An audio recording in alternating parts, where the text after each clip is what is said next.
Bumagsak ang kadiliman kay Ionia, nang kumalat ang mga digmaang Nox-Ianlan sa buong lupain. Ang mga sagradong kagubatan ay nawasak, natutuyo ang batis ng kaluluwa, at mga sinaunang templo sa abo. Sa malayong buro, mga uod na nakaluhod sa wasak na bukid. Ang sirang espada ay damaykit ng malalim sa lupa. Sa harap mo, nagkalat ang mga katawan ng kanyang mga kapwa-alagad. Kinulayan ng dugo ang lupa na dating berde. Ginawa niya iyon, hindi siya. Si Yasua, sumiklab ang galit sa lambak, parang bagyo. Palagi akong naniniwala sa karangalan, sa kawastuhan. Maniwala ka sa mabuti, pero ngayon, may kasalanan at pagtataksil lamang sa harap mo. Nanginginig ang espada sa kamay niya. Sa sandaling ito, pumasok sa isip ko ang imahe ng kapatid ko. Ang batang matigas ang ulo na tumakbo sa iyo. Dati tumawa ng malakas kapag natalo sa mga laban sa pagsasanay. Pero patay na ang batang iyon. Namatay siya noong araw na pinatay niya ang kanyang amo. Pinunit ng mga hiyawan ang tahimik na hangin. Wala nang masabi, wala nang maipaliwanag. Mayroon lamang isang huling labanan. Isang taong sinusubukan mong itama. Isang taksil na tumatakas mula sa kanyang sariling mga kasalanan. Dalawang espada ang magkadikit, ang tunog ng bakal na kulog. Ngunit gaano man kalakas, hindi kayang labanan ni John ang hangin na kinokontrol ni Yasu. Isang suntok lang ay sinalo na ako ng bagyo. Ang kamatayan ay dumarating ng mas mabilis kaysa sa isang hininga. Ngunit hindi kamatayan ang katapusan. Binuksan ni John ang kanyang mga mata, wala na siya sa Ionia.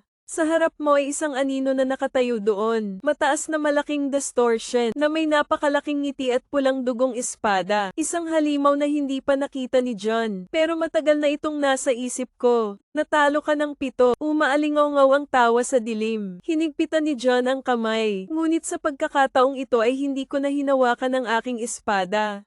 Siya mismo ang may hawak ng espada ng halimaw. At magbawas ka, hindi ka binitawan ng dilim. Iminulat ni John ang kanyang mga mata, nakatayo siya sa gitna ng madilim na kagubatan. Kung saan ang mga anino ng puno ay baluktot na parang masasamang kamay. Tumataas mula sa lupa, ang kumikislap na liwanag mula sa soulfire, umaaligid sa paligid, upang lumikha ng isang eksena na parehong pinagmumultuhan at makulimlim. Hinawakan ko ang kamay ko sa mukha ko, isang makinis na hilang mask na hindi maalis. Kinagat ni Zoom ang kanyang mga ngipin habang sinusubukang bunutin ito sa kanyang mukha.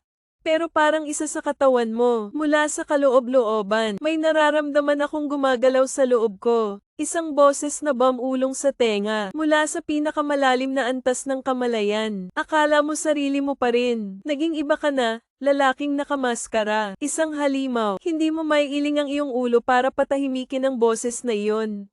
Tumingin-tingin ako sa paligid, ang tahimik na kagubatan, pero alam kong hindi walang laman ang lugar na ito. Ang iyong instincts ay nagsasabi sa iyo na may nanunood. Ang mga anino na nagtatago sa gitna ng mga puno, ang mga pulang mata na nakatago sa malalim na ulap, mga nilalang na nangangaso ng mga kaluluwa, na parasitiko sa mga negatibong emosyon, upang mapangalagaan ang kanilang kapangyarihan. Hinawakan ng pulang espada sa kanyang kamay. Kahit na hindi ito armas na ginamit mo, pero kapag hawak mo, ramdam na ramdam ko ang pulso ng aking kaluluwa. Ito ay isang bagong ngunit mapanganib na kapangyarihan. Biglang lumabas ang isang itim na anino mula sa hamog. Isang entity na may baluktot na hugis, may mahabang kuko, at ang kanyang mukha ay kulubat sa kawalan ng pag-asa. Sumisigaw ito ng malakas na tenga. Papalapit ito kay John sa napakabilis na bilis. Sa isang segundo, itinaas ni John ang kanyang espada sa gilid. Hinahasa ang pulang tinted na espada sa pamamagitan ng katawan ng halimaw. Umalingaw-ngaw ang isang alulong, at ang mga arkan ay gumuho sa mga piraso ng kadiliman. Natunaw sa hangin, ngunit hindi pa natukoy. Isa pang boses ang nagmula sa likuran. Iyan ay mahusay. Ngunit sigurado ka, hindi ako isa sa kanila. Walang nanginginig sa paligid. Sa harap mo, may isang lalaking nakamaskara na nakatayo doon. Nakasuot ng itim na damit. Sa kanyang kamay, hawak niya ang isang payat na espada. At sa likod niya ay isang maputlang lilang usok. Bumuo ng hugis ng mga baluktot na kaluluwa. Sino ka? Tanong ni John sa mahina at alertong boses. Bahagyang itinagilid ng lalaki ang kanyang ulo. Isang katulad mo, isang lalaking nakamaskara ang nakatayo. Tumutulo pa rin ang pulang espada sa kamay ko. Ayak lang ang kaluluwa ko, ngunit bakit mas alerto ka? Hindi ito ang mga labi ng halimaw. Yung lalaking nasa harap mo, ang estranghero ay nakasuot ng itim na damit, mukha na nakatago sa likod ng isang plain white mask. Dalawang matalas na mata lang, na parang sa bawat iniisip, isang katulad ko, napapikit siya sa malamig na boses. Tama, tumawa siya, narinig mo rin naman di ba? Ang tunog ng maskara sa iyong mukha, na ikayam ni John ang espada. Hindi ko alam kung ano ang sinasabi mo.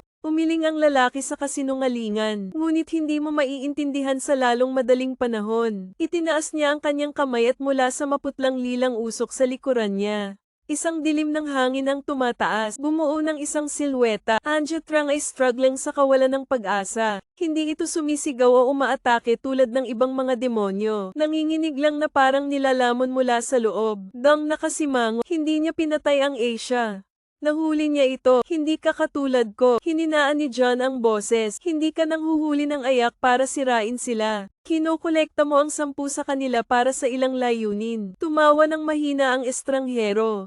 Hindi naman tayo magkaiba. Ang tunog ng kanyang pangalan ay bumulaga kay John. Kilala mo ako, syempre. Ang iyong pangalan ay umaalingaw sa mundo ng mga espiritu. Parang sumpa, isang namatay ngunit hindi nagpahinga. Isang nagpapakilalang mangangaso ng demonyo. Ngunit hindi namalayan iyon. Siya mismo ay nilalamon ng dyablo. Dahan-daang kumislap ang mga mata sa mapanganib na sinag. Wala tayong panahon para makinig sa kalokohan. Tumawa siya ng malakas kaya diretso na tayo sa punto. Isang hakbang pasulong siya, umiikot na parang gusto kitang tulungan John. Tulungan mo ako, tamang dulang, nangangaso ka ng arakang, tama ba? Pero alam mo ba, may isang uri ng arakang, mas malakas kaysa sa mga nakaharap mo. Ang mga demonyo ay hindi lamang kumakain ng negatibong emosyon, ngunit kontrolin din at manipulahin ang mga ito. Mga nilalang na maaaring magwasak ng kaluluwa, nang hindi ito hinahawakan. Natahimik si John, nagpatuloy ang estranghero. Sa tingin mo, pinagtawanan ka ng demonyo noong namatay ka. Normal na page lang Asia Sao. Ang kanyang mga salita ay nagpalamig kay John. Tumatakbo kasama ang gulugod. Ano ang alam mo tungkol dito? Bumaba ang boses ni Juan. Alam ko ang pangalan niya. Nakangiting ikinulong ni John ang kanyang kamao. Sa lahat ng oras, ikaw ay nangangaso para sa mga arachnid. Subukang lipulin ang mga ito, at tuklasin ang pagkakakilanlan ng halimaw. Natawa ako sa katawan mo. Kung alam niya talaga, tiningnan ng estranghero si John sa mata. Boses bilang imbitasyon mula sa kaibuturan. Sumama ka sa akin at dadalhin kita sa katotohanan. Tinitigan ni John ang estranghero sa kanyang harapan. Ang espasyo sa pagitan ninyong dalawa ay nagyelo. Tanging hangin lang ang humahampas sa mga puno. Spirits of fire na kumikislap sa kagubatan. Sumasayaw sa dilim parang ang mga tahimik na saksi. Alam mo talaga ang pangalan nito? Tanong ni John sa mahinang boses. Itinagilid ng estranghero ang kanyang ulo. Mga mata sa likod ng maskara. Parang pinagmamasdan ng pinakamaliit na galaw ni John.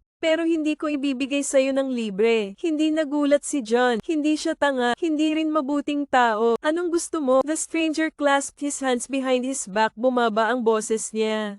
Isang hamon. Nang matapos siya, biglang nagdilim ang espasyo sa paligid ni John. Hindi pa tapos ang dilim. Nilulunok nito ang lahat. Wala na ang mga puno. Ang lupa ay naging isang walang katapusang kailaliman. Walang natira maliban sa kanya at kay John. Tapos may lumabas na boses. Ang iyong galit ay apoy. Ngunit maaari ba itong masunog? Ang dilim sa puso mo. Mula sa kadiliman ng kalawakan ay nagsimulang bumukas ang mga pulang mata. 10,000, ang mga baluktot na anino, ang mga madilim na nilalang ay gumagapang sa labas ng kalawakan. Lahat sila ay may baluktot ng ngiti sa kanilang mga mukha. Isang rakang ngunit, hindi ito tulad ng maliliit na demonyo na hinarap ni John. Hindi sila nagmamadaling umatake kaagad. Nakatayo sila doon na umiikot sa dilim. Bulong ng mga salitang hindi. Sino ang nakakaintindi? Ang mga bulong ay gumagapang sa ulo ng dayami. 7 ang natalo mo. Pinagtaksilan mo ang iyong pamilya. Pinatay mo ang iyong mga kapatid. Namatay ka sa ilalim ng espada ni Yahshua. Bawat salita, parang matutulis na talam na tumatagos sa isip ni John. Kinuyam niya ang kanyang espada at kinagat ang kanyang mga ngipin. Hindi ito katotohanan. Ito ay isang psikolohikal na laro, isang mental na bitag. Nakakita na ako ng mga demonyong ganito dati. Ayaw kumain ng tako, kaya mo ba silang patayin? Malamig na umalingaw-ngaw ang boses ng estranghero. Pumikit si John at huminga ng malalim. Pagmulat ko ng mata ko, may pulang glow sa pupils ko.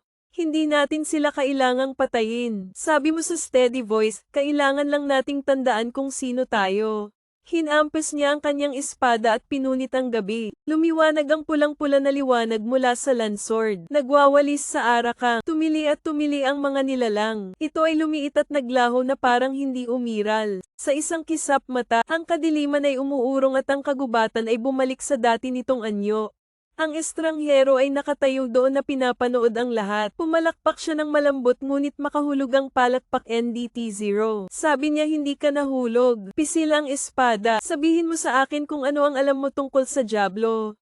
Natahimik sandali ang estranghero at saka siya tumawa. Ang pangalan nito ay Puro Hangin. Parang ang gabi mismo ang nagpipigil ng hininga. Napatingin ng diretso si John sa lalaking nakamaskara. Ang mga mata ay kasing talas ng espada sa leeg. Sabihin mo, marahan na tumawa ang estranghero. Kumikislap ang mga mata sa tuwa. Dahan-dahan niyang itinaas ang kamay. Yung puting maskara sa mukha ko. Dahan-daang tinapak ito ng 3 beses. Bulong niya sa pangalan niya at tumigil siya. Hindi dahil sa ayaw niyang magsalita, kundi dahil hindi niya kaya. The moment na malapit nang lumabas ang pangalan sa labi niya, gumuho ang espasyo, ang kagubatan na parang dinudurog ng di nakikitang puwersa. Sumipol ang hangin, tulad ng sigaw ng libu-libong sinumpa ang kaluluwa. Dumidilim na ang langit, ang mga itim na alon na gamulong mula sa wala hanggang sa wala. Ang pulang espada sa kanyang kamay ay gumuhit ng isang maliwanag na linya. Handang saksakin ng isang estranghero sa dibdib. Kung maglalaro siya, ngunit sa sandaling iyon ay umatras siya. Ang kamay ay nagbibigay ng isang komplikadong tanda sa hangin. Bumaba ang boses niya at hindi na siya nagmumukhang tanga. Narinig niya kami, hindi makapag-react si John. Pagkatapos ay isang higanteng itim na kamay ang palm unit sa kalawakan. Bumaba mula sa itaas na parang death side. Nabasag ang cluster groundra. Ang buong kagubatan ay nalipol sa isang iglap. Si John ay lumipad pabalik. Ilagay ang espada sa lupa upang mapanatili ang iyong balanse. Pagtaas ko ng ulo ko nakikita ko ito. Isang entity na walang nakapirming hugis. Ang katawan nito ay gawa sa halos baluktot na itim na usok. Laging nagbabago, laging umiikot. Ang tanging mukha na umiiral ay isang pangit na maskara. May ngiti na puno ng pangungutya. Hindi nito sinasabi, ngunit umalingaw sa kanyang isipan ang kanyang pagtawa. Yan ang tawa. Narinig ang tawa ng mamatay ang buwan. Hinihigpitan ng kanyang dibdib ang kanyang tuyong lalamunan. Heto na, natawa ang Diablo sa pagkamatay mo. Hinigpitan ng estranghero na nakatayo sa tabi ni John ang kanyang kamay at mabilis na nagsalita. Hindi ka sapat para talunin siya. Kung gusto mong mabuhay ngayon, iisa lang ang paraan. Hindi inalis ni John ang tingin sa kung ano ang halimaw na nasa harapan niya. Tumingin siya ng diretso sa akin at kinuha ang kapangyarihan ko. Nanginginig na nakatayong hindi gumagalaw. Hindi iniwan ng kanyang mga mata ang halimaw sa kanyang harapan. Namilipit ang katawan nito na parang buhay na bangungot. Basag ang mukha sa ilalim ng baluktot na maskara na tumatawa pa rin. Ayan yon. Nandoon ang tawa. Sa iyong mga huling segundo, nakadikip ang mga daliri sa espada. Nag-aapoy ang gal, but at that moment bumulong ang lalaking nakamaskara sa tabi niya. Kung atakihin mo ito ngayon mamamatay ka. Hindi tumingin si John, pero malamig ang boses. Ano ang sasabihin mong gawin ko? Nakaluhod, nagmamakaawa na iligtas niya ang kanyang buhay. He tilted his head malalim pero piercing ang boses niya. Sinasabi ko sa iyo na tanggapin mo ang aking kapangyarihan. Ang alok ay nakabitin sa umiikot na espasyo. Lumingon sa kanya, sino ka? Mahinang tumawa ang estranghero. Pagkatapos ay tinanggal niya ang kanyang maskara. Sa likod ng makinis na puting maskara na walang mukha, mayroon lamang isang malalim na black hole. Isang walang katapusang spiral na lumalamon sa liwanag. Hindi na tayo AI. Ang boses na nagmumula sa hangin. Dati ako ay isang tulad mo. Isang lalaking humahabol sa mga halimaw na ito. Hanggang sa nilamon na kami nito. Nilagay niya ang kamay niya sa harap ni John. Pero kaya kung ibigay ang kailangan mo, ang kapangyarihang patayin ito, ang hangin ay sumisigaw ng mga patak ng kadiliman na nagmumula sa araka. Twist, parang mga kamay na inaabot para hilahin sila sa kawalan. Wala nang masyadong oras. Napatitig si John sa kamay na nasa harapan niya. Isang taksong tumanggap ng kapangyarihang pumatay sa demonyo. Ngunit sa anong presyo? Ngunit muling umalingaw-ngaw ang tawa nito. Muli tulad ng araw na namatay ka. Namumula ang mga mata ni John na walang ibang pagpipilian. Ibigay mo sa akin ang iyong kamay. Nang magkadikit ang dalawang kamay, napuno ng lamig ng kadiliman ang kanyang katawan. Pinisil ng Chrome ang bawat butil ng karne. Bawat daluyan ng dugo ay niluluhod ko. Parang 1/0 of a nanogram kaluluwa mo ang napunit.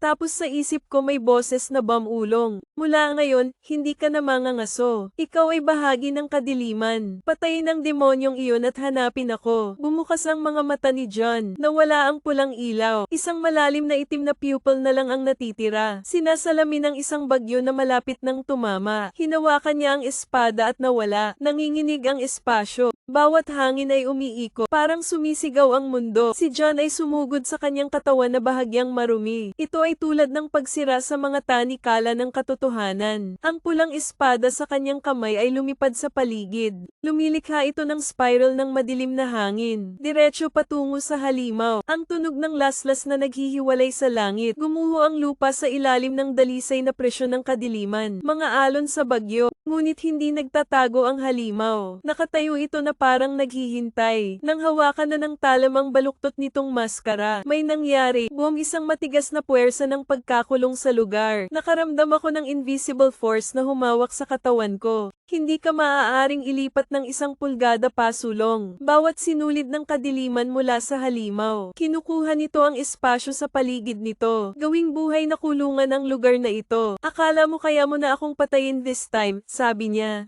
Wala nang tawa na umaalingaw-ngaw sa isip ko. Isa lang ang basag na boses na parang gawa sa libu-libong sirang pangarap. Nagtaas ng kamay ang halimaw. Sumasabog ang kadiliman sa paligid. Nakapulupot sa katawan ni John na parang tsunami. Sa isang lugar sa isip ko, natagpuan ni John ang kanyang sarili na nakatayo sa harap ng salamin.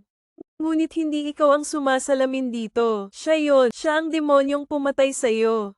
Nanlamig ang mukha ni John. Kung hinawakan mo ang salamin, hindi ako magpapatalo sa'yo. Basag na salamin, kasabay nito sa realidad. Nanginginig na naman ang mga mata niya sa pulang ilaw. Sinira mo ang mga tanikala ng kadiliman sa paligid mo. Pagkatapos ay magtapo ng isang tuwid na slash. Sa pagkakataong ito ay hinawakan ng talamang halimaw. Ang hiyawan na pumupunit sa buong gabi. Ang mga patak ng kadiliman ay nahuhulog na parang abo. Ngunit ang halimaw ay hindi patay. Tumawa lang ito, nagbago ka na. Ang kanyang mga mata sa aking kaluluwa. Ngayon ikaw ay katulad ko. Tapos wala na. Tanging kadiliman ang natitira sa paligid ng zone. At isang tanong ang pumasok sa isip ko. Tayo pa ba ang sarili natin? Napakatahimik ng espasyo na nakakatakot. Tapos na ang bagyo. Ngunit, lumulutang pa rin sa hangin ang abo ng dilim. Si John ay nakatayo sa gitna ng isang desyerto na larangan ng digmaan. Maliit ang pulang espada, bawat patak ng demonyong enerhiya sa lupa. Napatingin ako sa kamay ko, hindi dahil sa takot, hindi dahil sa pagod. Wala na kasi akong nararamdaman. Ang galit ngayon lang ang galit, double cut na pakiramdam. Ang katotohanan ay sumiklab lahat, parang tsunami na tinangay ang lahat. Pero ngayon kapag naayos na ang lahat, isang walang katapusang kawalan na lang ang natitira. Anong ginawa ko? Bulong niya, pero walang sumasagot. Wala nang demonyo sa harapan ko. Isang itim na maskara lamang ang nahulog sa lupa. Ang maskara ng Asia Kang. Ang mga nilalang. Parasitize sa mga takot at negatibong emosyon ng mga tao. Sa tuwing nasa Ira ang Asia Kang, magiging maskara ang tunay niyang pangalan. Parang bakas ng durog na kaluluwa. Yumuko ang uod at pinulot ito. Sa sandaling hinawakan mo ang maskara, napuno ng kakaibang agos ng mga alaala ang aking isipan. Lahat sila tsinela. Pinagtaksilan nila ako. Kailangan nilang magbayad. Ayaw naming mamatay. Huwag mo akong iwan. Huwag mo akong iwan. Ang imahe ng isang madugong batang mandirigma, nakatayo sa gitna ng mga patay. Yung mga kasama niya dati, kanyang mga kamag-anak. Tinitigan ko siya ng may galit na mga mata. At pagkatapos ay iniwan siya. Sumabog ang puot sa kanyang puso. Nilunok siya nito. Gawin siyang halimaw na kamamatay lang ni John. Isang nawawalang kaluluwa. Hindi kay John ang boses na iyon. Bumalik ako sa tabi mo. May nakatayong lalaking nakamaskara. Siya ang umabot kay John. Sa nakaraang kabanata, naramdaman mo na ba? Tanong niya sa boses na kasing lambot ng hangin. Ang linya sa pagitan ng mga tao at mga halimaw ay napakanipis. Tiningnan ni John ang maskara sa kanyang kamay. Ang totoo ay tama siya. Isang hakbang lang ang nawala, konting po, isang maling desisyon. Kaya ang isang tao ay maaaring maging isang demonyo. Tulad ng mandirigma, tulad ng kanyang sarili, o kahit na tulad ni John mismo. Naramdaman kong nanginginig ang maskara sa mukha ko. Parang tumatawa din siya. Ang maskara sa nanginginig na mga kamay. Umaalingaw sa aking isipan ang mga bulong. Tulad ng daan-daang boses na pinagsama-sama. Isang butas na sakit sa ulo. Kinailangan ni John na ikuyom ang kanyang kamao. Subukan mong kumalma. Ang lalaking nakamaskara sa tapat mo ay nakatayo doon na hindi gumagalaw.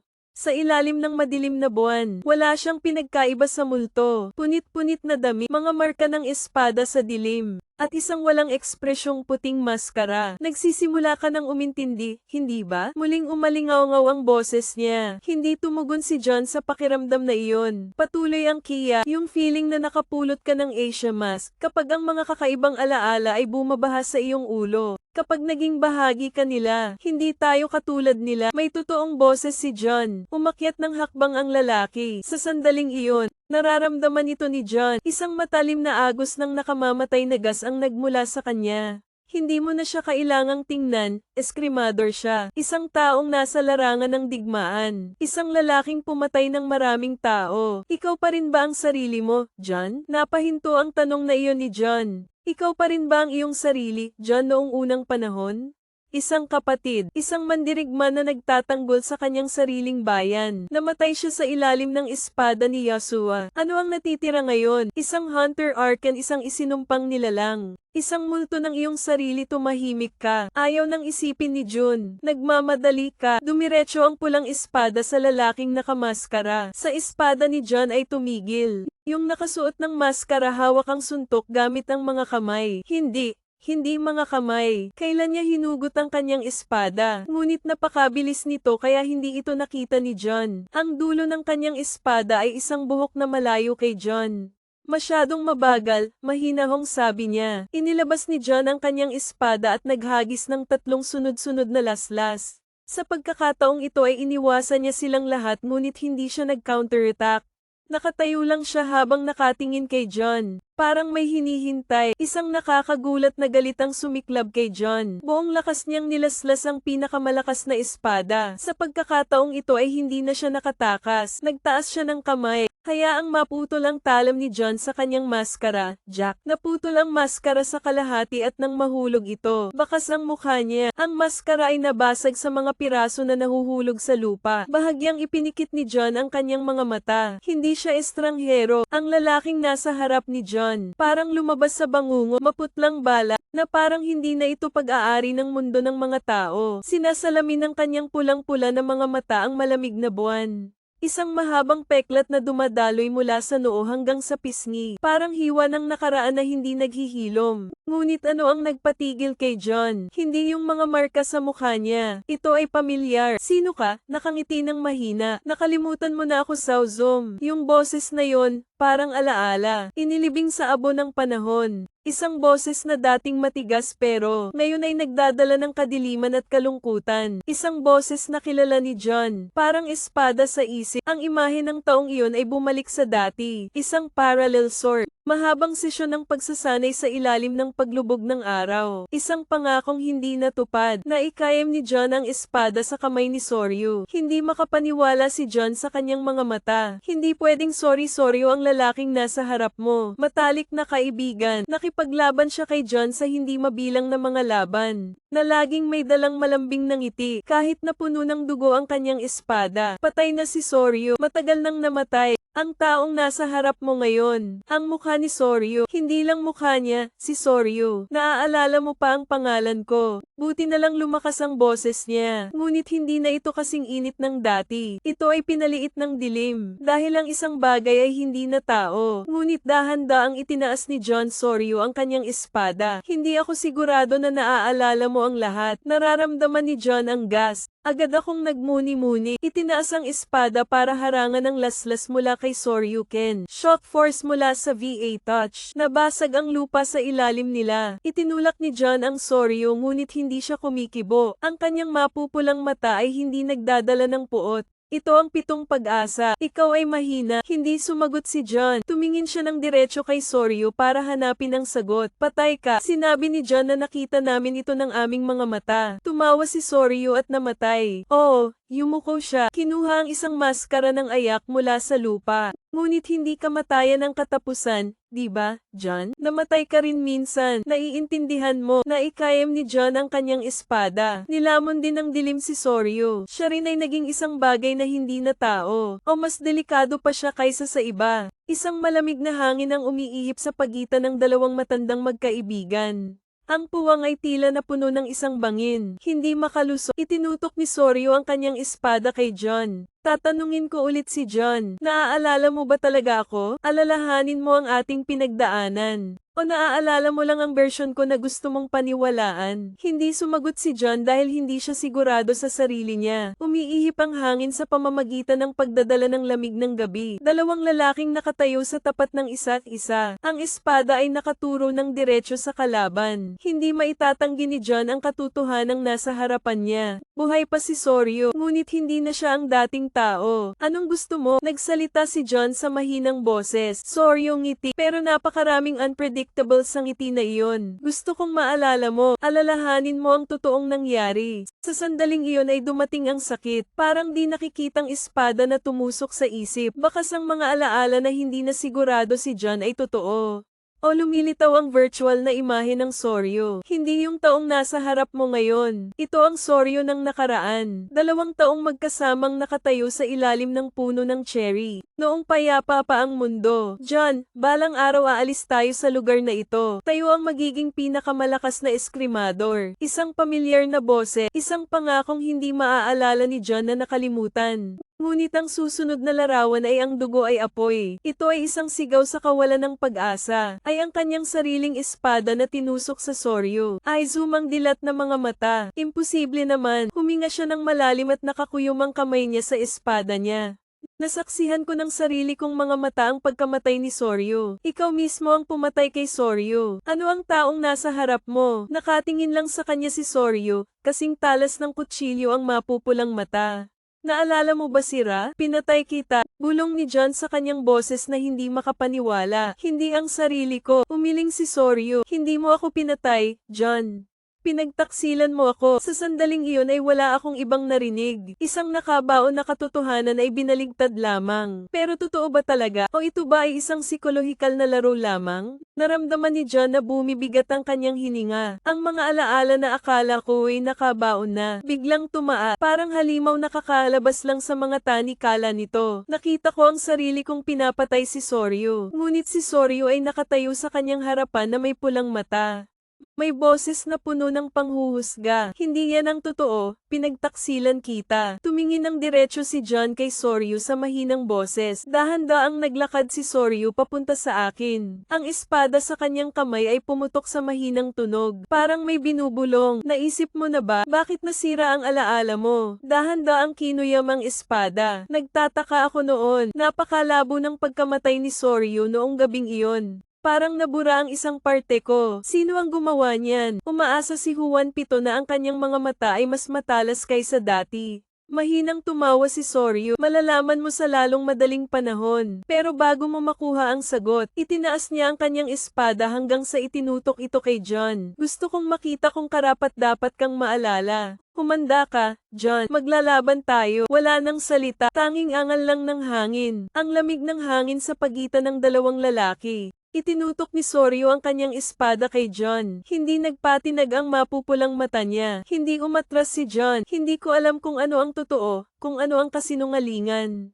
Pero isang bagay ang alam kong sigurado. Ang espada ay hindi kailanman nagsisinungaling. Tanging ang espada ay salamin ng tunay na pagkatao ng isang eskrimador. Kaya kung gusto mong malaman ang totoo, may paraan ka lang para lumaban. Halika dito, bulong ni Soryu. Sa sandaling iyon ay nawala siya. Hinawakan niya ang espada. Lumitaw si Ken Soryu sa harapan niya. Ang kanyang espada ay kumikislap na parang kidlat. Agad namang umatras si John, ngunit hindi siya tumigil. Ang mga espada ay patuloy na nahuhulog. Matalas ang bawat lasla. Ito ay tulad ng pagputol sa kalawakan. Naramdaman ni John ang pressure. Si Soryu ay mas malakas kaysa dati. Ngunit ang pinaka nakakatakot ay hindi ang kanyang kapangyarihan. Ito ang pamilyar na pakiramdam sa mga espadang iyon. May napagtanto si John. Itong swordsmanship style, hindi ito sayo. Sorry, ngumisi ng napakabagal at saka kumaway. Isang espada ang palm unit sa hangin at dumiretso sa loob. Walang ibang paraan. Itinaas ko ang aking espada. Ngunit isang hindi nakikitang puwersa ang darating. Napabuga ng malakas si Boom John sa lupa. Tumataas ang alikabok. Naramdaman kong tumutulo ang dugo mula sa gilid ng labi ni Soryu.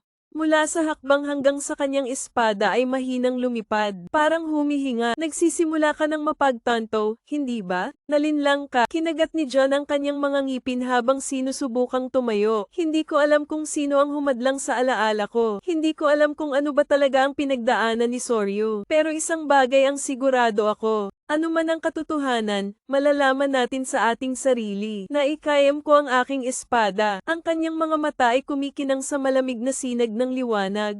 Mahinang tumango si Soryu. Kung gayon, ipakita mo sa akin ang iyong lakas. Nagsalubong ang dalawang espada. Ken, ang mga puwersa ng VA ay tumama ng napakalakas na ang lupa ay pumutok sa ilalim ng kanilang mga paa. Malinaw itong naramdaman ni John. Hindi na si Soryu ang taong nakilala ko noon. Soryu ngayon ay hindi lamang mas malakas, ngunit bawat linya ng kanyang espada ay naglalaman ng isang bagay. Ito ay lubhang mapanganib. Pinagmumulan ng kapangyarihan na hindi sa kanya. Alam na alam ni Jun ang estilo ng malakas na Soryu. Walang labis na paggalaw. Pero ang espadang ginagamit niya, hindi ito sa kanya. Yumi na umiwas sa dulo ng espada ni Soryu sa pisngi niya. Nag-iiwan ng maliit na hiwa. Hindi tumitigil ang shower. The moment na kumislap ang espada, tumalikod si Soryu at naglunsad ng panibagong slash. Kasing bilis ng hangin, malakas na parang kulog na walang bitak. Napilitan si John na itaas ang kanyang espada para tulungan si Ken. Bumabalik ang pressure. I-slide mo ako sa lupa. Alam mo ba yon, John? Nagtaas ng boses si Soryu na kasing lamig pa rin ng yelo ang kanyang mga mata. Ito ay hindi lamang ang aking kapangyarihan. Inangat ni John ang kanyang ulo na may mabigat na hininga. Alam ko na yan dati. Ang espada ni Soryu ay isang bagay na pamilyar. Ito ay hindi kanya. Ito ay Edsuma.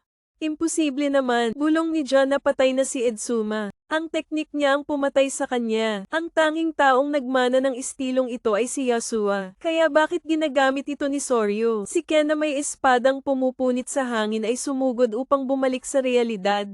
Nagmamadali ka, ngunit hindi mo ito maiiwasan ng lubusan. Isang malalim na hiwa sa iyong balikat. Ang pagbuhos ng dugo ay kinulayan ng pula ang kamiseta. Hindi tumitigil si Soryu. Dahan-dahan siyang naglakad patungo kay John. Umaalingongaw pa rin ang espada sa malalambot nitong daing. Parang kaluluwang bumubulong. Oras na, John. O harapin mo ang katotohanan. Itataas niya ang kanyang espada o mamamatay ka sa aking mga kamay. Hindi kailanman naramdaman ni John ang pressure na ito. Sakit ng sugat sa balikat. Paalalahanan mo ako, ito ay hindi isang normal na tugma. Hindi lang mas malakas si Soryu. Dinadala niya, bagay na hindi sa kanya. Ang kanyang espada ay nagsasalita. Hindi mahalaga ang katotohanan, John. Dahan-daang bulong ni Soryu. Ang malalakas lang ang may karapatang magdesisyon. Dumating siya ng kasing bilis ng hangin. Ang espada ay nahulog na parang kulog. Uod kagat ngipin paikutin ng mga tao maiwasan ng suntok. Ngunit sa sandaling umiwas ka, ang espada ni Soryu ay nagbago ng direksyon sa kalagitnaan ng hangin. Walang paraan ang espadang ito, Ken. Mabilis na itinaas ni John ang kanyang espada. Ngunit ang presyon ay napakalakas na ikaw ay itinulak pabalik. Mahigpit na nakasaksak ang mga pin sa lupa na nag-iiwan ng mahabang guhit.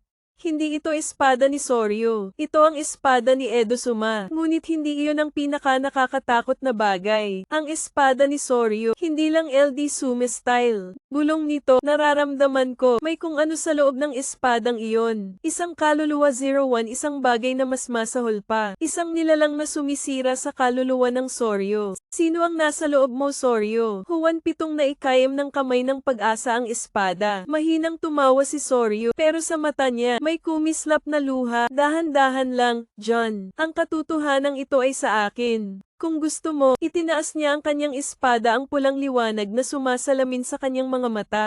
Halika at kunin ito. Ang katotohanan ito ay sa akin. Umalingaw-ngaw na parang kulog ang mga salita ni Soryu. Hindi natinag si John. Pinunasan niya ang dugo sa balikat habang nakapikit. Kung sa tingin mo natatakot ako, itinaas niya ang kanyang espada. Steel na kumikinang sa dilim. Nakalimutan mo na kung sino ako, Soryu. Haha, tumawa ng mahina si Soryu. Pero may kakaiba sa mga mata niya. Hindi ito ang Soryu na alam ni John noon. May ibang tumatawa sa kanya. Walang babala. Walang signal, kaya nawala si Ryo. Isang airflow ang sumasabog ngayon. Nag-iwan ng landas ang kinatatayuan niya. Agad namang nag-react si John. Binalingan niya si Ken. Dalawang Vasword na dumadampi sa harap mo. Ang puwersa ng pagkabigla ay lumilikha ng isang marahas na puyo ng tubig. Kinagat ni John ang kanyang mga ngipin, ngunit nararamdaman ito ng mga kamay. Ang lakas sa atakeng ito. Hindi mo ako matatalo, John. Hindi natin mapapanalo ang nabubuhay sa loob natin. Ano ang nasa loob niya? Biglang napagtanto ni John ang isang lata ng Ra. Isang demonyo na kumakain ng mga kaluluwang gusot. Hindi lang ito ang pumalit sa Soryu, ngunit nakawin din ang mga alaala ng LD Suma. Kaya ito ang katotohanang iniingatan niya. Sumimangot, matalas ang mga mata. Kung ang isang Asia page ay sumekop sa Soryu, isa lang ang paraan para mailigtas siya. Kailangan niyang tawagin ang tunay niyang pangalan. Soryu Zoom umuungal. Ang espada ay nagliyab ng pulang-pula na hangin. Naaalala mo ba ang iyong sariling pangalan? Napahinto sandali si Soryu. Isang maikling sandali, pero sapat na para makita ni John na nandoon pa rin siya.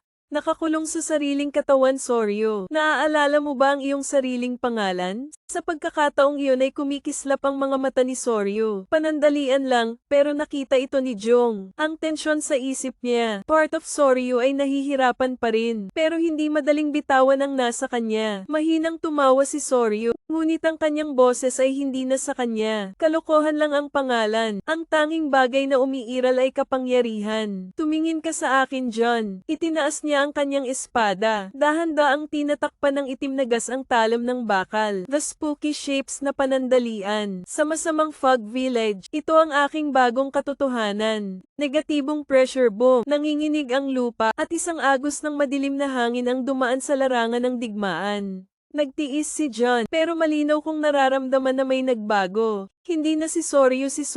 Namatay ka rin minsan. Naiintindihan mo na ikayam ni John ang kanyang espada. Nilamon din ng dilim si Soryu. Siya rin ay naging isang bagay na hindi na tao. O mas delikado pa siya kaysa sa iba. Isang malamig na hangin ang umiihip sa pagitan ng dalawang matandang magkaibigan.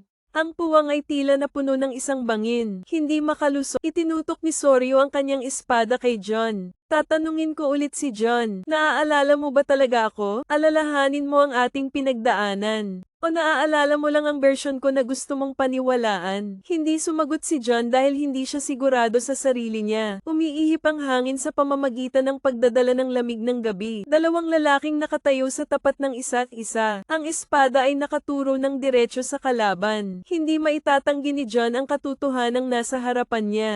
Buhay pa si Soryu, ngunit hindi na siya ang dating tao. Anong gusto mo? Nagsalita si John sa mahinang boses. Soryu ngiti, pero napakaraming unpredictable sa ngiti na iyon. Gusto kong maalala mo, alalahanin mo ang totoong nangyari. Sa sandaling iyon ay dumating ang sakit. Parang di nakikitang espada na tumusok sa isip. Bakas ang mga alaala na hindi na sigurado si John ay totoo. O lumilitaw ang virtual na imahe ng Soryu. Hindi yung taong nasa harap mo ngayon. Ito ang Soryu ng nakaraan. 2 taong magkasamang nakatayo sa ilalim ng puno ng cherry. Noong payapa pa ang mundo. John, balang araw aalis tayo sa lugar na ito. Tayo ang magiging pinakamalakas na eskrimador. Isang pamilyar na boses. Isang pangakong hindi maaalala ni John na nakalimutan. Ngunit ang susunod na larawan ay ang dugo ay apoy. Ito ay isang sigaw sa kawalan ng pag-asa. Ay ang kanyang sariling espada na tinusok sa Soryu. Ay zumang dilat na mga mata. Imposible naman. Huminga siya ng malalim at nakakuyom ang kamay niya sa espada niya. Nasaksihan ko ng sarili kong mga mata ang pagkamatay ni Soryu. Ikaw mismo ang pumatay kay Soryu. Ano ang taong nasa harap mo? Nakatingin lang sa kanya si Soryu, kasing talas ng kutsilyo ang mapupulang mata. Naalala mo ba si Ra? Pinatay kita. Bulong ni John sa kanyang boses na hindi makapaniwala. Hindi ang sarili ko. Umiling si Soryu. Hindi mo ako pinatay, John. Pinagtaksilan mo ako. Sa sandaling iyon ay wala akong ibang narinig. Isang nakabaon na katotohanan ay binaligtad lamang. Pero totoo ba talaga? O ito ba ay isang psikolohikal na laro lamang? Naramdaman ni John na bumibigat ang kanyang hininga. Ang mga alaala na akala ko ay nakabaon na, biglang tumaa. Parang halimaw na kakalabas lang sa mga tanikala nito. Nakita ko ang sarili kong pinapatay si Soryu. Ngunit si Soryu ay nakatayo sa kanyang harapan na may pulang mata.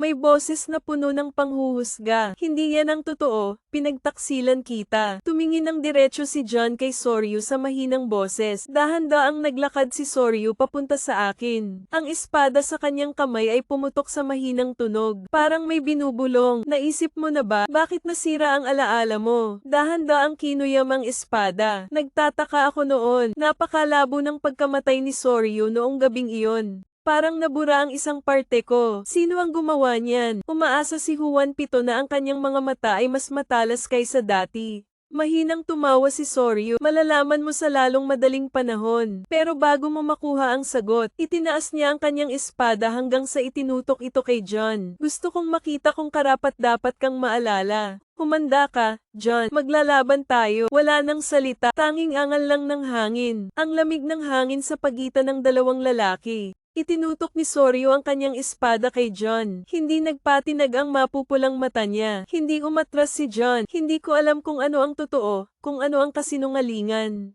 Pero isang bagay ang alam kong sigurado. Ang espada ay hindi kailanman nagsisinungaling. Tanging ang espada ay salamin ng tunay na pagkatao ng isang eskrimador. Kaya kung gusto mong malaman ang totoo, may paraan ka lang para lumaban. Halika dito, bulong ni Soryu. Sa sandaling iyon ay nawala siya. Hinawakan niya ang espada. Lumitaw si Ken Soryu sa harapan niya. Ang kanyang espada ay kumikislap na parang kidlat. Agad namang umatras si John, ngunit hindi siya tumigil. Ang mga espada ay patuloy na nahuhulog. Matalas ang bawat lasla. Ito ay tulad ng pagputol sa kalawakan. Naramdaman ni John ang pressure. Si Soryu ay mas malakas kaysa dati. Ngunit ang pinaka nakakatakot ay hindi ang kanyang kapangyarihan. Ito ang pamilyar na pakiramdam sa mga espadang iyon. May napagtanto si John. Itong swordsmanship style, hindi ito sayo. Sorry, ngumisi ng napakabagal at saka kumaway. Isang espada ang palm unit sa hangin at dumiretso sa loob. Walang ibang paraan. Itinaas ko ang aking espada. Ngunit isang hindi nakikitang puwersa ang darating. Napabuga ng malakas si Boom John sa lupa. Tumataas ang alikabok. Naramdaman kong tumutulo ang dugo mula sa gilid ng labi ni Soryu. Mula sa hakbang hanggang sa kanyang espada ay mahinang lumipad. Parang humihinga. Nagsisimula ka ng mapagtanto, hindi ba? Nalinlang ka. Kinagat ni John ang kanyang mga ngipin habang sinusubukang tumayo. Hindi ko alam kung sino ang humadlang sa alaala ko. Hindi ko alam kung ano ba talaga ang pinagdaanan ni Soryu. Pero isang bagay ang sigurado ako. Ano man ang katotohanan, malalaman natin sa ating sarili. Naikayam ko ang aking espada. Ang kanyang mga mata ay kumikinang sa malamig na sinag ng liwanag.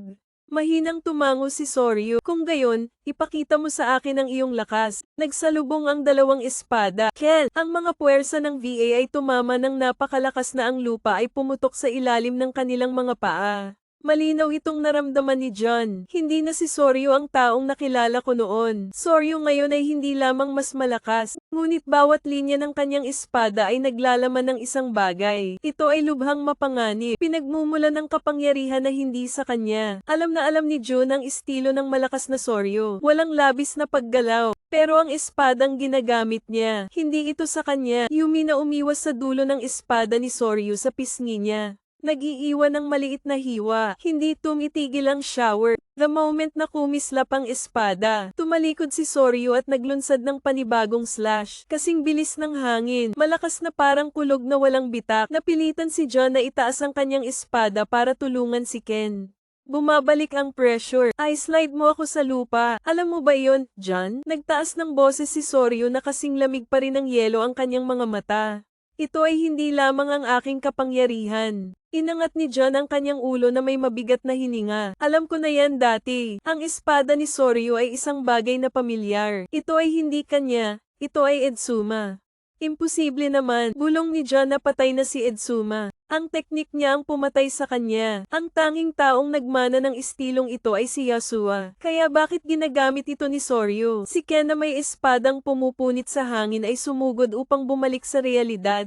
Nagmamadali ka, ngunit hindi mo ito maiiwasan ng lubusan. Isang malalim na hiwa sa iyong balikat. Ang pagbuhos ng dugo ay kinulayan ng pula ang kamiseta. Hindi tumitigil si Soryu. Dahan-dahan siyang naglakad patungo kay John. Umaalingaw pa rin ang espada sa malalambot nitong daing. Parang kaluluwang bumubulong. Oras na, John. O harapin mo ang katotohanan. Itataas niya ang kanyang espada o mamamatay ka sa aking mga kamay.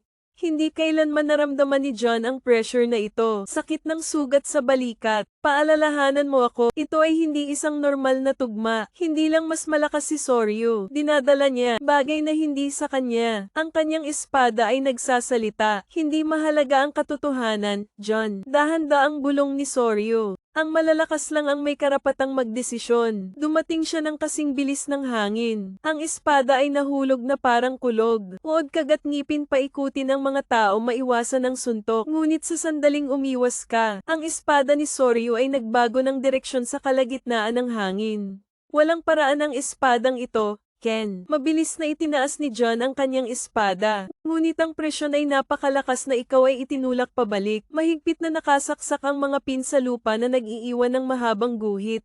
Hindi ito espada ni Soryu. Ito ang espada ni Edozuma. Ngunit hindi iyon ang pinaka-nakakatakot na bagay. Ang espada ni Soryu, hindi lang LD Sume style. Bulong nito, nararamdaman ko, may kung ano sa loob ng espadang iyon. Isang kaluluwa 01, isang bagay na mas masahol pa. Isang nilalang na sumisira sa kaluluwa ng Soryu. Sino ang nasa loob mo, Soryu? Huwan pitong naikayam ng kamay ng pag-asa ang espada. Mahinang tumawa si Soryu, pero sa mata niya, may kumislap na luha. Dahan-dahan lang, John. Ang katotohanan ito ay sa akin. Kung gusto mo, itinaas niya ang kanyang espada ang pulang liwanag na sumasalamin sa kanyang mga mata. Halika at kunin ito. Ang katotohanan ito ay sa akin. Umalingaw-ngaw na parang kulog ang mga salita ni Soryu. Hindi natinag si John. Pinunasan niya ang dugo sa balikat habang nakapikit. Kung sa tingin mo natatakot ako, itinaas niya ang kanyang espada. Steel na kumikinang sa dilim. Nakalimutan mo na kung sino ako, Soryu. Haha, tumawa ng mahina si Soryu. Pero may kakaiba sa mga mata niya. Hindi ito ang Soryu na alam ni John noon. May ibang tumatawa sa kanya. Walang babala, walang signal. Kaya nawala si Ryo. Isang airflow ang sumasabog ngayon. Nag-iwan ng landas ang kinatatayuan niya. Agad namang nag-react si John. Binalingan niya si Ken. Dalawang Vasword na dumadampi sa harap mo. Ang puwersa ng pagkabigla ay lumilikha ng isang marahas na puyo ng tubig.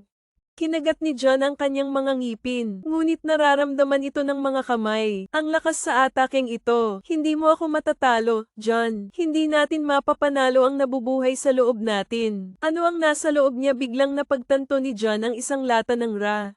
Isang demonyo na kumakain ng mga kaluluwang gusot. Hindi lang ito ang pumalit sa Soryu, ngunit nakawin din ang mga alaala ng LD Suma. Kaya ito ang katotohanang iniingatan niya. Sumimangot, matalas ang mga mata. Kung ang isang Asia page ay sumikop sa Soryu, isa lang ang paraan para mailigtas siya. Kailangan niyang tawagin ang tunay niyang pangalan. Soryu Zoom umuungal. Ang espada ay nagliyab ng pulang-pula na hangin. Naaalala mo ba ang iyong sariling pangalan? Napahinto sandali si Soryu, isang maikling sandali, pero sapat na para makita ni John na nandoon pa rin siya.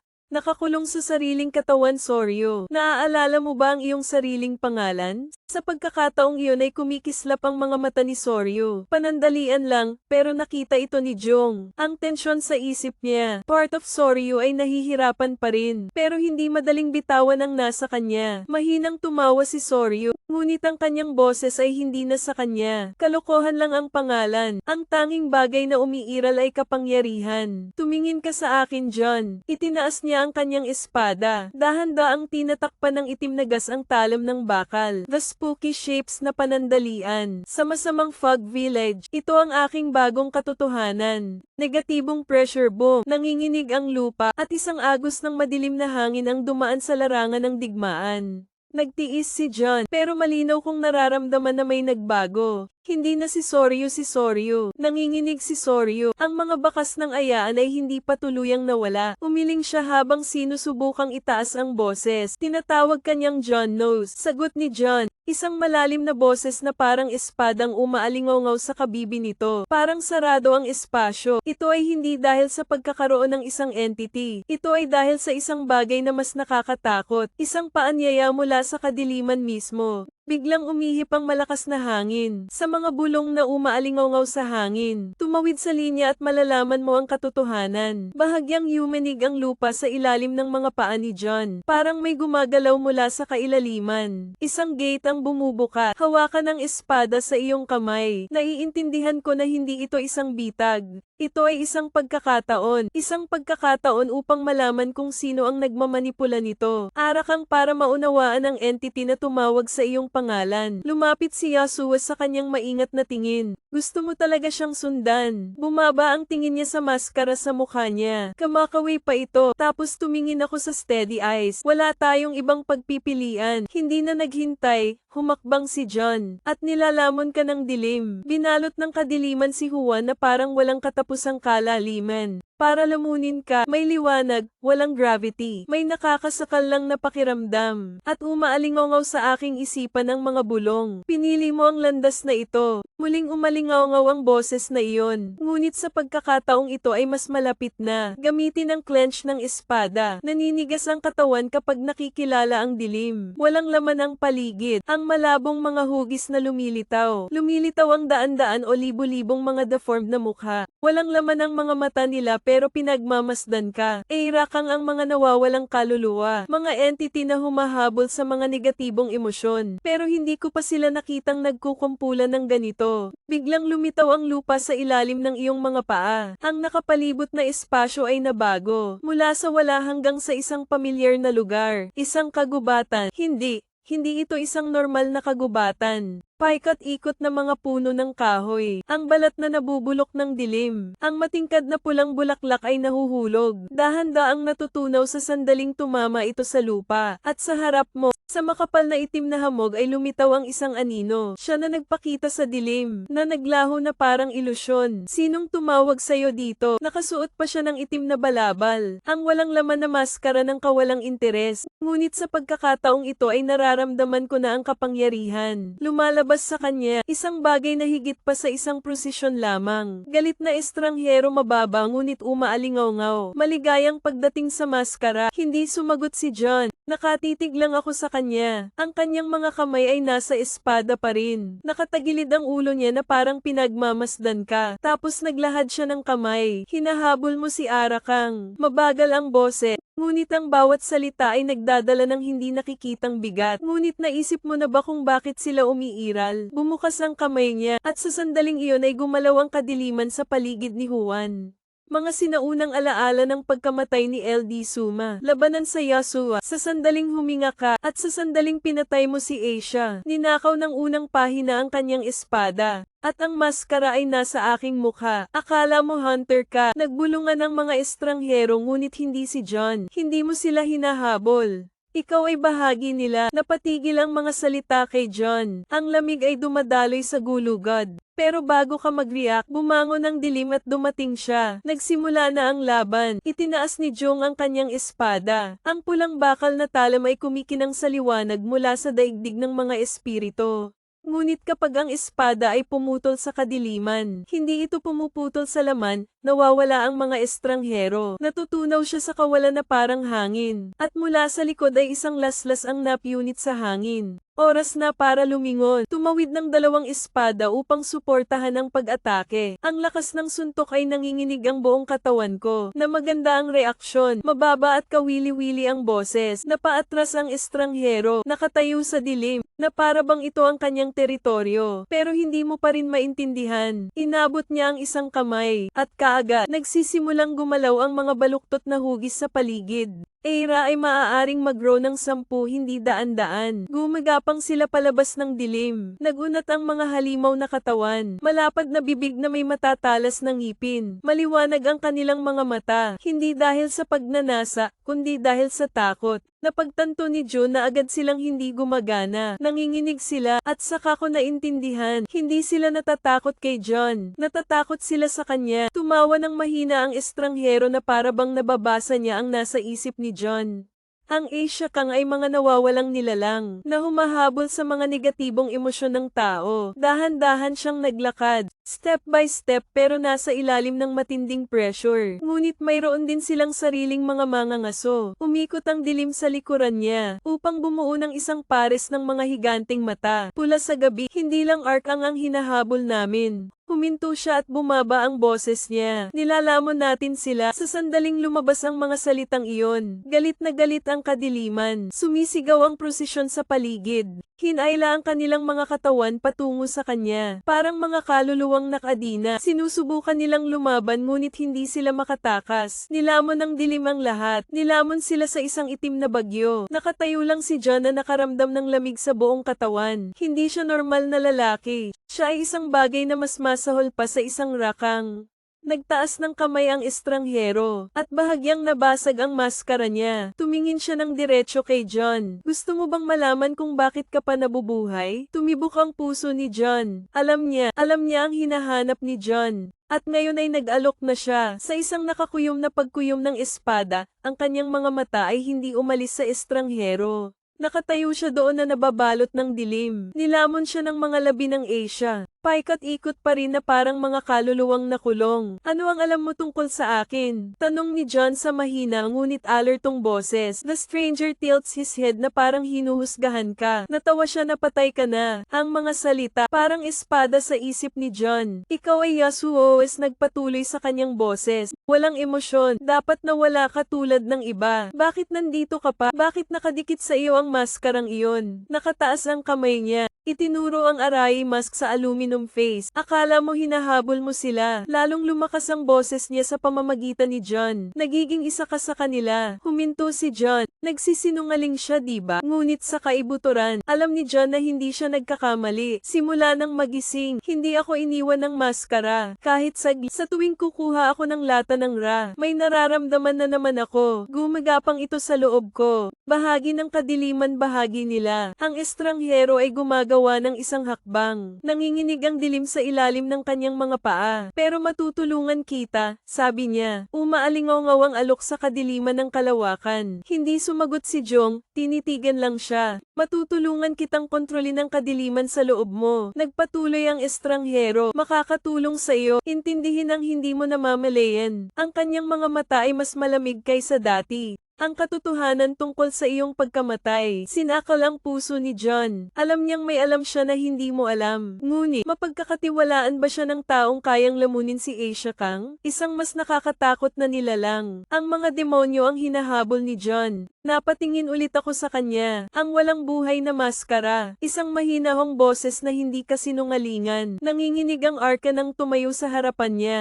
Kung siya ang kalaban, matatalo kaya siya ni John? Ang sagot ay malinaw na hindi. Hindi ngayon. Huminga ng malalim. Ibinaba ni daw ang kanyang espada at nakaalerto pa rin ang kanyang mga mata.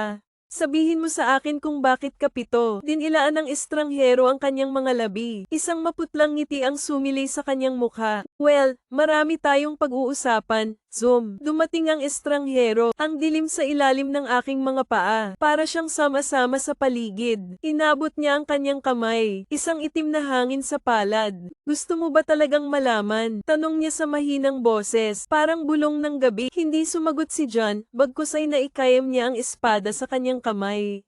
Pinaglalaroan ka niya upang subukan ang iyong pasensya. Ngunit walang oras si John para sa mga larong ito. Sabihin mo, tumango ang estranghero at ikinaway ang kanyang kamay. Sumiklab ang dilim at binalot ang lahat. Naramdaman ni John, parang nahuli sa buhawi, kinaladkad sa isang lugar na hindi nararapat. At saka ko nakita, bumuhos ang ulan umalingaw-ngaw sa gabi ang tunog ng mga espadang dumedampi.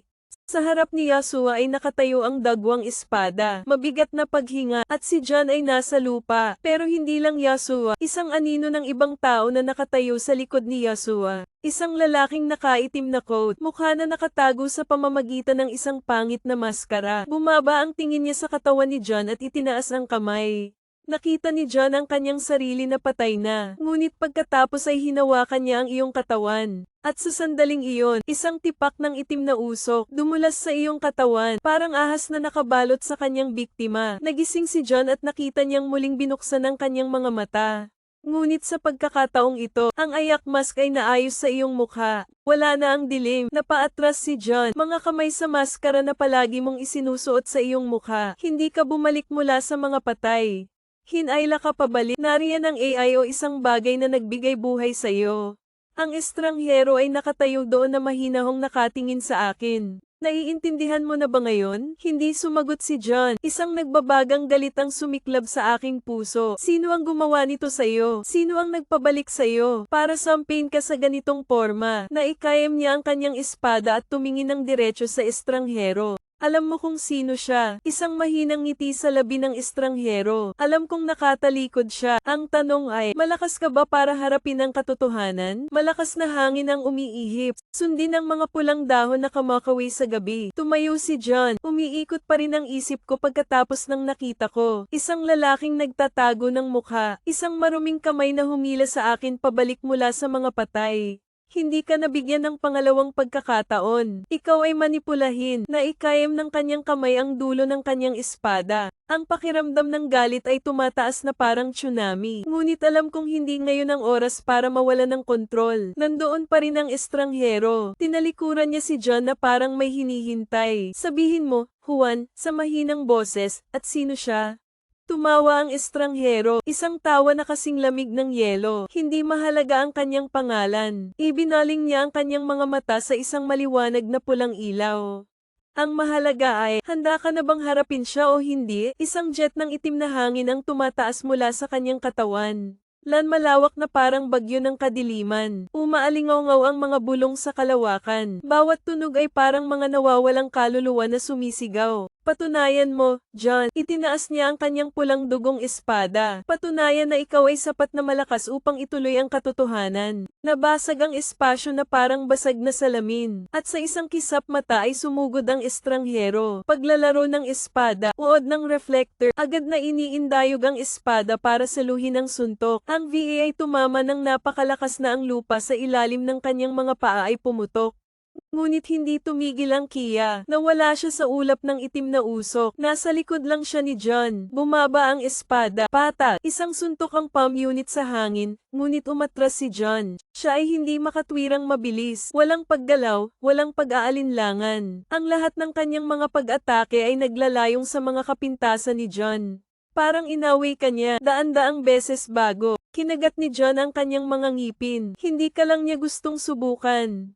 Gusto kanyang patayin, tapos hindi ako magkokompromiso. Huminga ng malalim, ilagay ang iyong kamay sa maskara. Isang malamig na daloy ng hangin ang dumadaloy sa iyong gulugod. The Ark ang inyong sumisigaw. Pakiramdam ko ay gaman at lumakas ang katawan ko. Biglang naging malinaw ang mga galaw ng kalaban. Parang bumagal ang oras. Nang dumating muli ang estranghero ay handa na si Juan. Red at blue blades VA hinawakan sa isang kidlat bagyo. Morning magsisimula na talaga ang laban. Nagniningning ang langit sa pamamagitan ng mga spark na lumalabas sa laban. Bawat espada ay pinupunit ang hangin na nanginginig sa lupa. Paggawa ng malalim na hiwa sa malamig na bato. Itinulak ni John ang kanyang kalaban sa isang kisap mata. The stranger glides sa likod. Hindi nagbago ang pulang mata. Hindi nagpapakita ng emosyon. Ito ay tulad ng isang maliit na pagsubok para sa kanya. Mabuti yan. Tumango siya sa tahimik na boses. Pero ang bagal mo pa rin. Walang oras si John para tumugon. Nawala agad siya. Grabe ang bilis. Hindi ito makita ni John. Mararamdaman lang niya. Isang malapit na hangin na nagmumula sa likuran. Ang iyong instincts ay nagsasabi sa iyo na lumiko.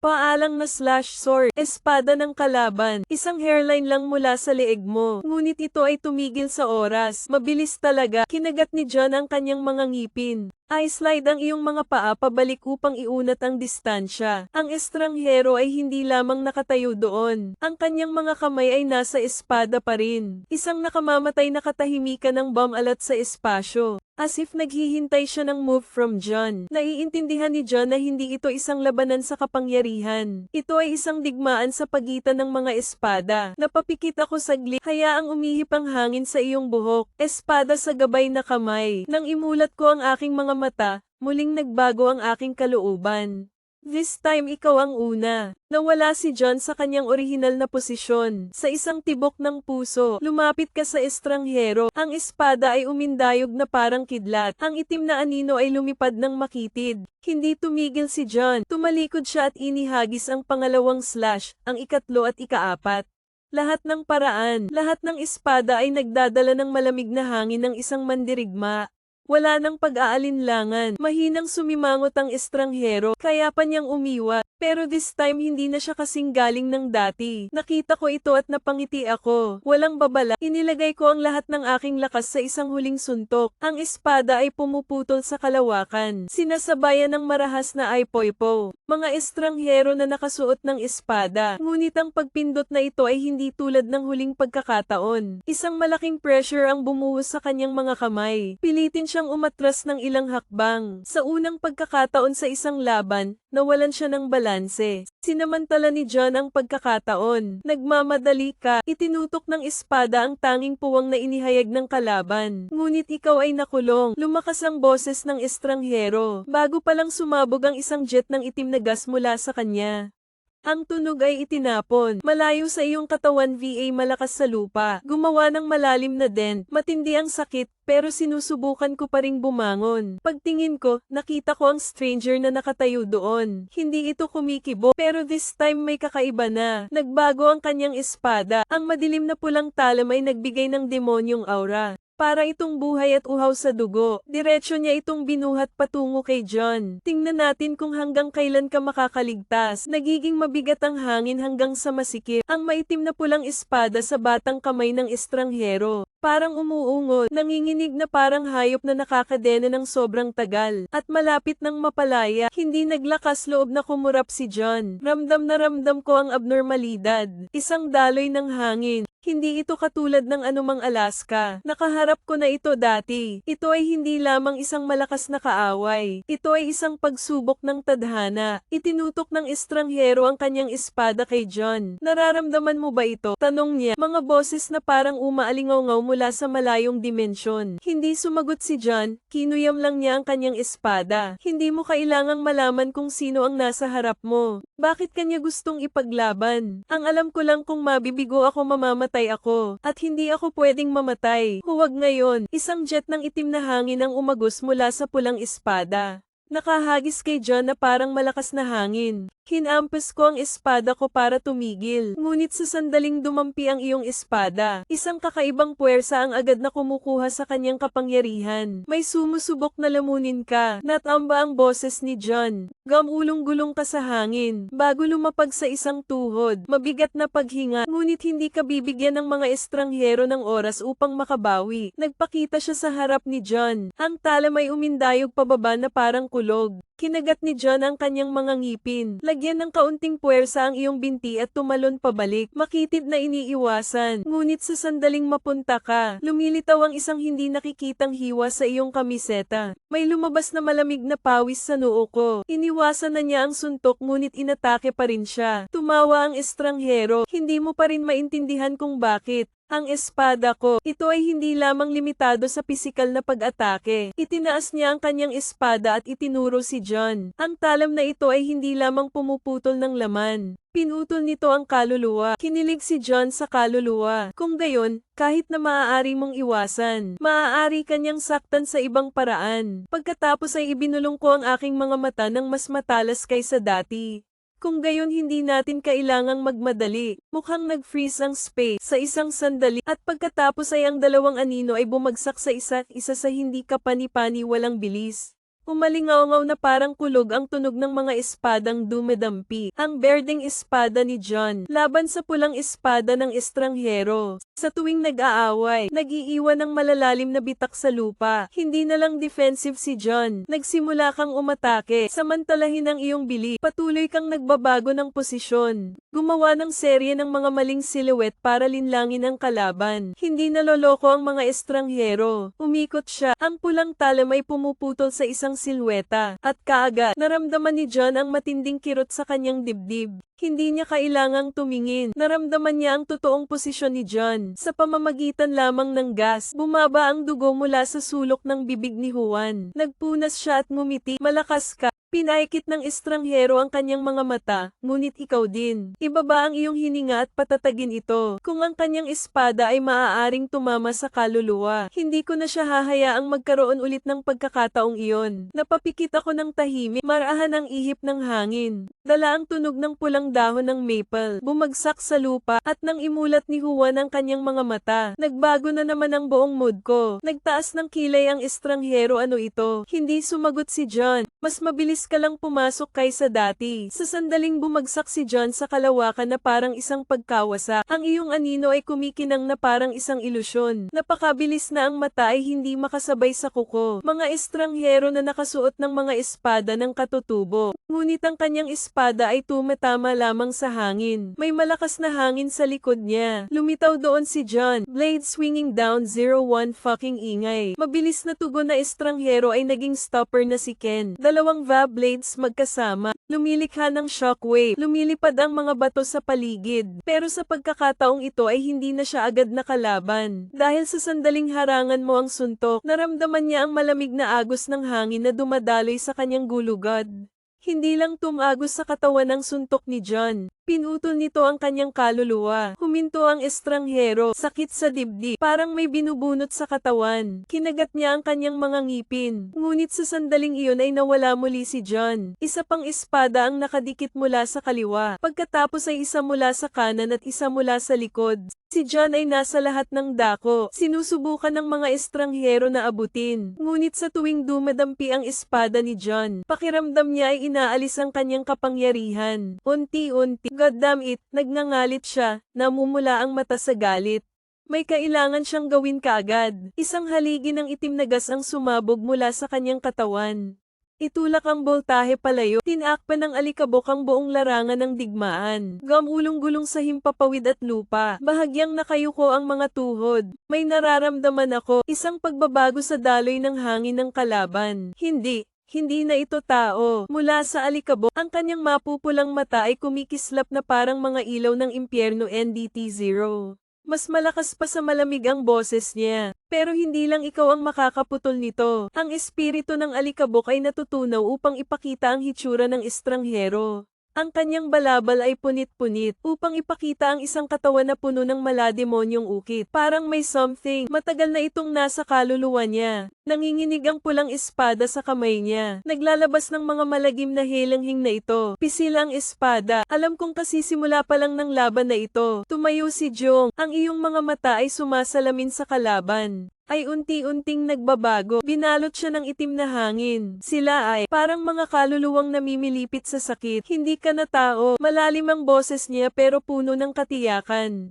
Tao, tumawa ang estranghero, baluktot na tawa na parang umaalingaw mula sa underworld. Hindi mahalaga ang kahulugan na iyon. Kapag ang kapangyarihan ang nagtatakda ng lahat, bigla siyang nawala, hindi na nagulat si John. Nararamdaman ko, bumunot siya ng pulang espada na parang dugo. Dumiretso sa iyo mula sa kaliwa. Lumingon si John para pigilan si Ken. Ngunit kaagad, isa pang espada ang lumitaw mula sa likuran. Tinutukan niya ang likod ng iyong ulo. Ang dalawang espada ay walang oras para mag-isip. Ang matalim na talam ay dumausdos malapit sa kanyang leeg na pinuputol ang ilang buhok.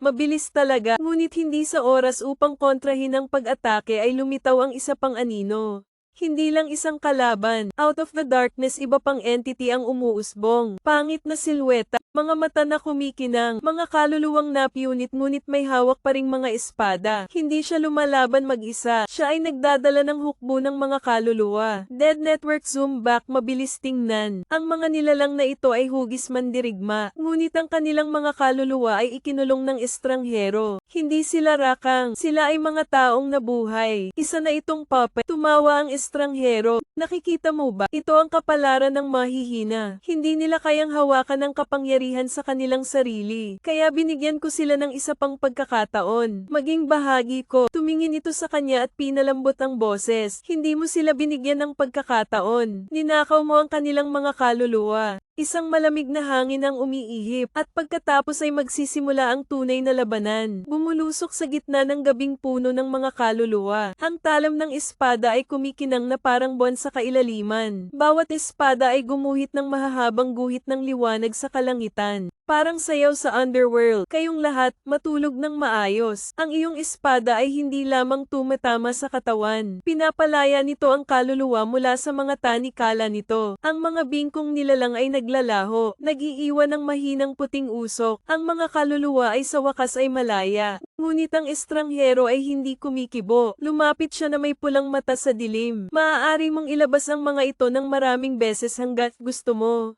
Pero hanggang sa napagtanto mo, hinampas niya ang kanyang espada na may marahas na pagsabog ng itim na hangin.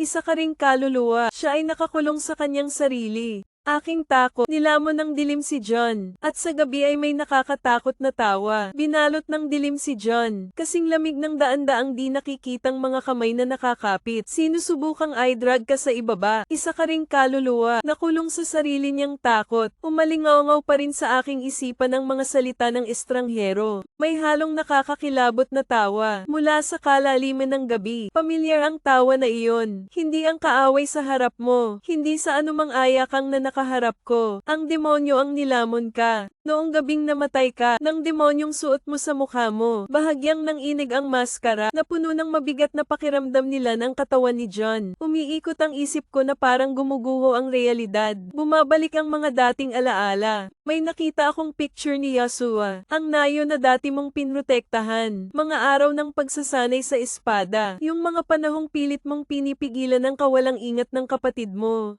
Pagkatapos ay natagpuan ko ang aking sarili na nahuhulog. Tumagos ang espada ni Yasua sa kanyang dibdib. Bumabalik ang sakit na parang hindi naghihilom ang sugat. Ang dilim sa labas at ang dilim sa iyong isipan ay isang kapatid, lumulubog na. No-zoom greeted ngipin clenched ang espada. Hindi ko hahayaang kunin ako ng takot, kahit sa dilim ikaw pa rin. Isang eskrimador, isang mangangaso ng Archon, isang naghahanap ng katotohanan. Huminga ako ng malalim at binuksan ang mga mata ko. Sa walang katapusang kadiliman, isang kislap ng liwanag. Isang espada. Hindi yung espadang hawak mo. Isa itong espada sa isip ko. Ito ay sumisimbolo sa iyo. Para sa paraan na iyong pinili, walang pag-aalinlangan na inabot ng uod at hinawakan ito ng dumadagundong. Isang pulang ilaw ang sumiklab sa buong gabi. Itinulak pabalik ang dilim, parang salamin ang nabasag na espasyo sa paligid ko. Tumayo ako doon pabalik sa realidad. Sa harap mo, napaatras ng isang hakbang ang estranghero. Pulang mata na puno ng pagtataka. Hindi mo ito masisira. Walang sinabi si John na ikayam ko lang ang espada. Ang pulang espada ay tila nakakuha ng bagong lakas.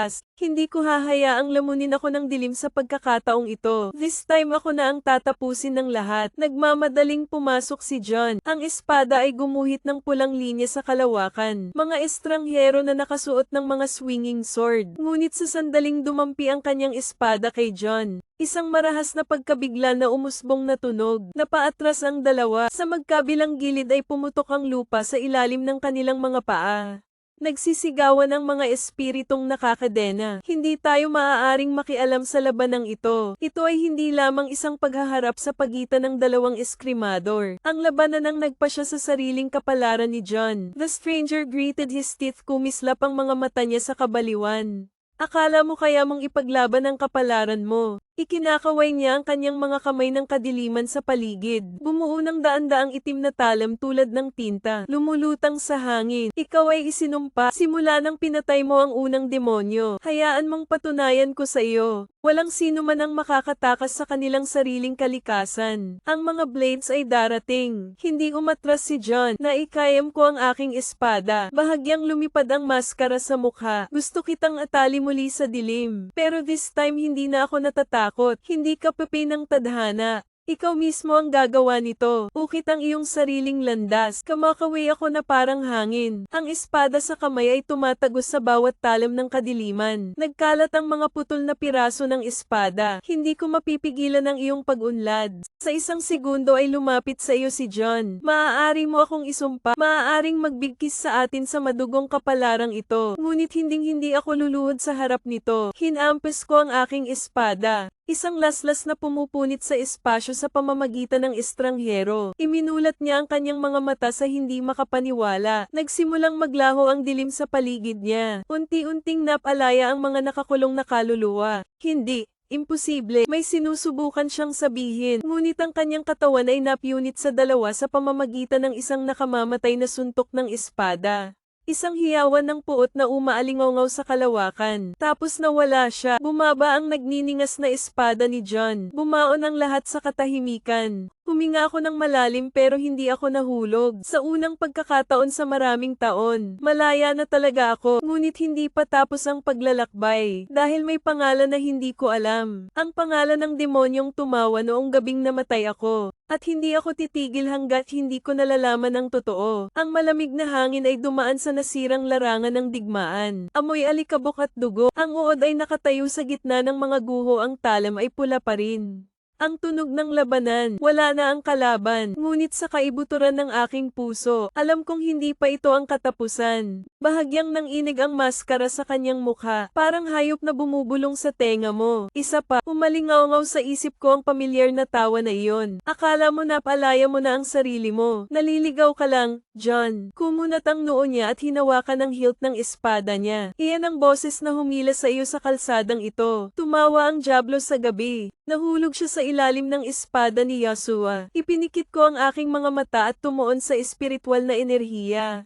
Ay umiindayog sa paligid ko. Isang pangalan kung mahahanap mo ito. Sinumpa ako ng pangalan ng anak ko. Baka masira ko ang kadena na ito minsan. At magpakailanman, biglang isang matinding sakit ang tumagos sa ulo ni John. Nakayuko siya sa kamay niya habang nakahawak sa lupa. Ang malabong mga larawang lumalabas sa iyong mga mata. Isang panaginip o marahil isang baluktot na alaala. Nakikita ko ang aking sarili ngunit hindi ang zoom ng kasalukuyan. Isang bersyon mo bago ka mamatay. Isang mapagmataas na kapatid, isang walang talo na eskrimador, isang lalaking nilamon ng sarili niyang hinala. Nakita ko ang huling sandali ko. Tumagos ang espada ni Yahshua sa kanyang dibdib. Mainit na dugo ang lumalabas sa kanyang bibig. Ngunit sa likod ni Yahshua ay isang anino ang kumikislap. Isang nilalang na may nagniningas na mga mata. Ibinuka ang bibig sa isang baluktot ng ngiti. Kaya lagi kang nandyan. Binuksan ni John ang kanyang mga mata. Ngayon alam mo na ang demonyo ay hindi basta-basta tumatawa kapag namatay ka. Nandyan na ito mula pa bago ang labanang iyon. Bumulong ito sa iyong kamay, naghahasik ng pagdududa. Mag-apoy ng puot sa iyong puso. Para kay Yahshua, hindi ka lang nilalamon pagkatapos mong mamatay. Inilalagay ka nito sa landas ng pagkawasak sa simula pa lang. Higpitan ang hawakan ng espada. Mata sa determinasyon. Ano pangalan mo? Bulong ko na parang naghahamon. Gumalaw ang kadiliman sa paligid. Muling umalingaw ang isang tawa. Sa pagkakataong ito ay mas malinaw kaysa dati. Gusto mong malaman ang pangalan ko? Nanginginig ang espasyo. Namuo ang dilim sa harapan ko. Dalawang pulang mata ang kumikinang sa gabi. Pagkatapos ay halika at hanapin mo ako. Tapos lumabas lahat. Binuksan ni John ang kanyang mga mata. Natagpuan ko ang aking sarili na nakatayo doon sa mga guho. Pero ngayon alam ko na kung saan pupunta. Hinahanap ang huling Asia Kang. Alamin kung sino ang nagmamanipula sa iyong kapalaran. At sa pagkakataong ito ako na ang magtatapos sa lahat. Ang apoy sa gitnang sona ay hindi kailanman nasusunog. Sobrang matindi. Ngayon, alam ko kung sino talaga ang nasa likod ng lahat ng trahedya ko. Isang Alaskan page na nagmanipula sa iyo mula sa simula. Ngunit ang demonyong iyon ay hindi madaling magpakita. Hinahamon ka nito, provoke ka at hahabulin mo hanggang dulo. Umalingaw ang mga yapak ni John. Kabilang sa mga guho ng isang abandonadong nayon. Nalanta ng mga puno ang tigang na lupa 01 anino. Ngunit sa mabigat na hangin na ito, may nararamdaman ako, kadiliman. Ito ay hindi isang bagay na makikita ng mata. Pero may maskara sa mukha ko. Nakikita ko kung ano ang nakatago sa gabi. Ang mga baluktot na kaluluwa. The wandering entity ang mga labi ng takot. At sa gitna ng lahat ng pamilyar na hanging ito. Dito ka na, nagriring na naman ang boses na iyon. This time hindi na umaalingaw sa isip ko. Lumalabas talaga sa harap mo. Huminto si John. Isang nagbabadyang anino ang lumitaw. Isang malaking high entity, nakayuko ang likod niya na parang may dalang 1,000 paghihirap. Ang mga pulang mata nito ay diretsyong nakatingin sa iyo. Ito ay hindi tungkol sa pananakot, ito ay tungkol sa kasiyahan. Natagpuan mo ako, maglakas loob ka bang harapin ang katotohanan? Hindi sumagot si John, hinugot niya ang itim na espada, tumawa ng mahina. Bago mo ay ugoy ang iyong espada, hayaan mo akong magtanong sa iyo ng isang bagay. Sigurado ka bang kaaway mo ako? Sa sandaling iyon ay dumaan ang malamig na hangin. Magdala ng pamilyar, isang larawan mula sa nakaraan. Nakikita ko ang sarili ko. Nakita ko si Yasua, at nakikita ko itong anino. Sa huling labanan ng magkapatid. Ngunit sa pagkakataong ito, nakita ni John ang isang bagay na hindi pa niya nakita. The moment na tumagos sa kanya ang espada ni Yasua, pinuprotektahan ako ng anino na ito. Hindi ito manipulator, yung nakahawak sa iyo ng mahigpit. The truth is so clear, Ira, hindi kaaway ang page na ito. Ito ay ang tanging bagay. Pinigilan ako nito sa pag-atake ng isa pang demonyo. Ganap na nilamon. Tumawa ang itim na anino, at kumupas ang mga mata nito. Ngayon naiintindihan mo na, ngunit may isang huling tanong. Gusto mo bang malaman na talagang nagpabeye sa iyo sa bangin? Bahagyang pag-aalinlangan ay tumango si John. Nagtaas ng kamay ang anino. Nanginginig ang hangin sa paligid. Tapos may lumabas na pangalan. Isang pangalang hindi inakala ni John na maririnig niya muli. Muli na namang dilat ang mga mata ko nang nagtulak sa iyo sa kalsadang ito. Ikaw ang pinaka-pinagkatiwalaan ko. Gumuho ang espasyo kapag tumunog ang pangalang iyon. Natahimik si John. Hinawakan ng kamay ang hawakan ng espada. Parang nanginginig ang mundo sa paligid mo, na nagmamanipula sa iyo mula sa simula, na nagtanim ng pagdududa sa iyong isipan. Hindi isang anonymous na ayakang. Ito ay isang taong dati mong iginagalang.